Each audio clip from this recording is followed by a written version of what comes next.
ये सिर्फ एक गुड़िया नहीं थी, ये मौत का खिलौना थी। नाम अर्जुन है मेरा, उम्र 55 साल। और ये कहानी मेरी पुरानी खिलौनों की दुकान से शुरू होती है। लखनऊ के पास एक छोटा कस्बा है, मलिहाबाद। वहीं मेरी दुकान थी, अर्जुन टॉय स्टोर। बच्चों की खिलखिलाहटों से भरी दुकान, जब तक वो गुड़िया नहीं आई थी। उस दिन बारिश हो रही थी।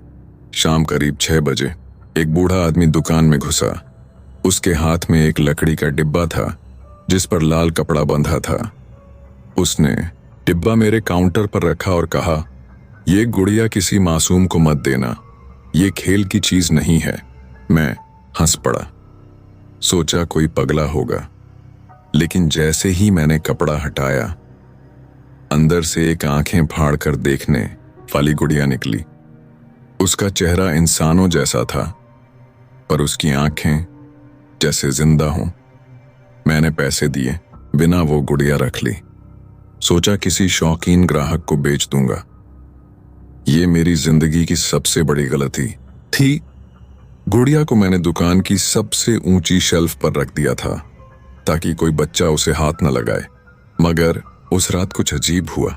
सुबह दुकान खोली तो वो गुड़िया नीचे फर्श पर गिरी हुई थी, लेकिन टूटने के बजाय उसकी मुस्कान थोड़ी और गहरी लग रही थी, मानो खुश हो किसी बात से। मैंने सोचा हवा या कंपन से गिर गई होगी, पर अगली रात दुकान के बाहर लगे सीसीटीवी ने जो रिकॉर्ड किया वो मेरी रूह को हिला गया। गुड़िया अपने आप शेल्फ से नीचे उतरी थी और फर्श पर चलती दिखाई दी, बिल्कुल इंसान की तरह। मैंने वो फुटेज कई बार देखा, फिर भी यकीन नहीं कर पा रहा था। सोच रहा था क्या सच में मैंने कुछ भयानक मोल ले लिया है। उस दिन के बाद दुकान में बच्चों का आना कम हो गया। कुछ कहते थे कि गुड़िया उन्हें घूरती है। एक बच्चा तो रोता हुआ भाग गया और बोला, वो मुझे बुला रही थी अंकल। मैंने गुड़िया को वापस डिब्बे में बंद कर दिया, लेकिन रात को दुकान के अंदर से किसी लड़की के गाने की आवाज आई, लोरी लोरी चुप हो जा। उस दिन पहली बार मुझे डर लगा और यहीं से शुरू हुआ मेरा असली डरावना सफर। मैंने सोचा गुड़िया को आग में जला दूं, पर जैसे ही मैंने माचिस जलाई, बिजली चली गई और दुकान में तेज चीख गूंजी। नहीं, मेरे हाथ कांप गए। माचिस की तीलियां भीगी हुई लगने लगीं। उस पल लगा जैसे कोई अदृश्य ताकत मेरे आसपास है। रात को घर लौटा तो देखा मेरी बीवी शकुंतला की तबीयत बिगड़ी हुई थी। वो बड़बड़ा रही थी। वो लड़की आई थी, अर्जुन। उसने मुझे देखा। मैंने सोचा शायद दुकान की थकावट उसे भी लग गई होगी, लेकिन अगले दिन मेरी बीवी को बुखार चढ़ गया और वो किसी अनजान भाषा में बात करने लगी। डॉक्टर कुछ समझ नहीं पाए। पंडित जी को बुलाया। उन्होंने एक ही बात कही, तुमने कुछ ऐसा घर लाया है जो इंसानी नहीं है। मैं समझ गया, बात गुड़िया की ही है। मैंने अगले ही दिन उसे दुकान से हटा दिया और पुराने श्मशान घाट के पास फेंक आया। सोचा अब सब ठीक हो जाएगा, लेकिन असली तबाही तो तब शुरू हुई जब वो गुड़िया वापस मेरी दुकान में आ गई। अपने आप उसकी हालत पहले से ज्यादा डरावनी थी। चेहरा जला हुआ था और उसके होंठों पर अब भी वही मुस्कान थी। गुड़िया अब रोज किसी नई जगह दिखती थी, कभी शेल्फ पर, कभी गल्ले के पास, कभी दुकान के बाहर केमिकल बोर्ड पर टंगी हुई।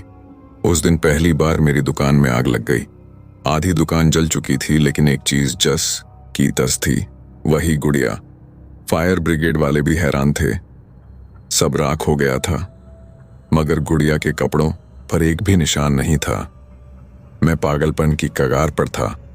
रात को नींद में भी वही गाना सुनाई देता, लोरी लोरी चुप हो जा, नहीं तो गुड़िया ले जाएगी। एक रात जब मेरी बेटी गीता अचानक लापता हो गई तो घर की दीवार पर खून से लिखा था, अब वो मेरी है। मेरे होश उड़ गए।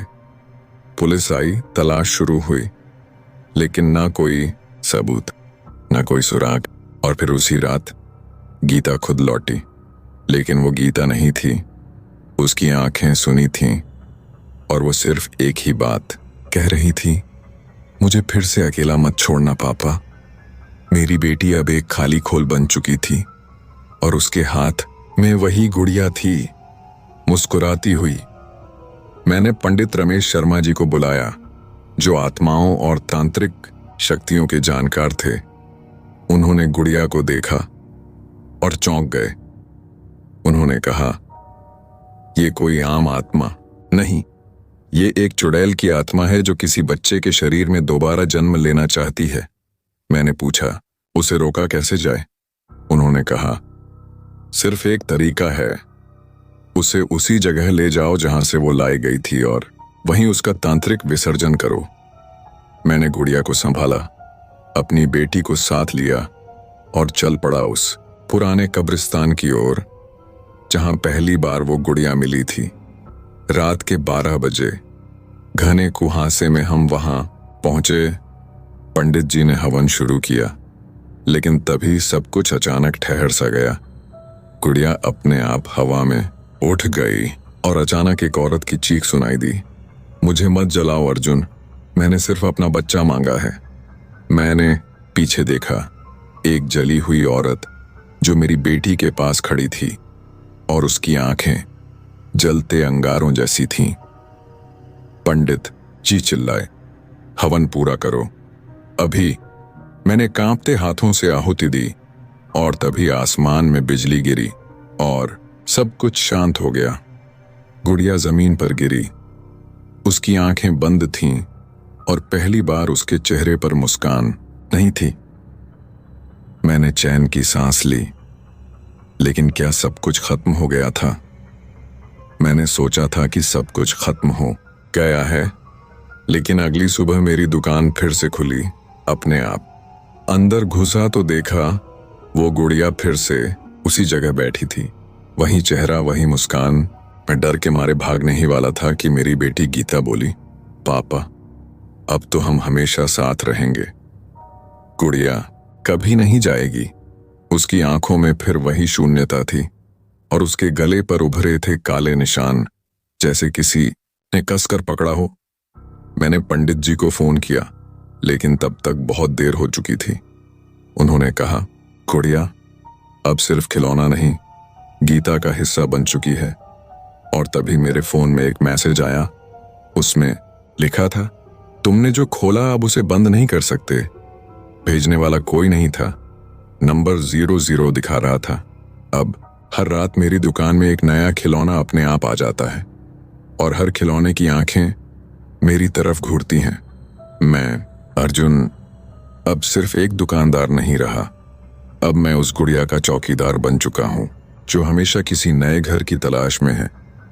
अगर आप कभी लखनऊ आए और मलिहाबाद के पास एक पुरानी खिलौनों की दुकान दिखे तो अंदर मत जाना, शायद अगली गुड़िया आपके लिए हो।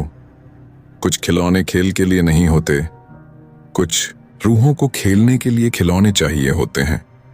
अगर आपको ये डरावनी कहानी ने सिहरने पर मजबूर कर दिया हो तो ऐसे ही रहस्यमयी किस्सों के लिए चैनल को जरूर सब्सक्राइब करें। अगली कहानी में फिर मिलेंगे एक और डर के साथ। तब तक के लिए धन्यवाद।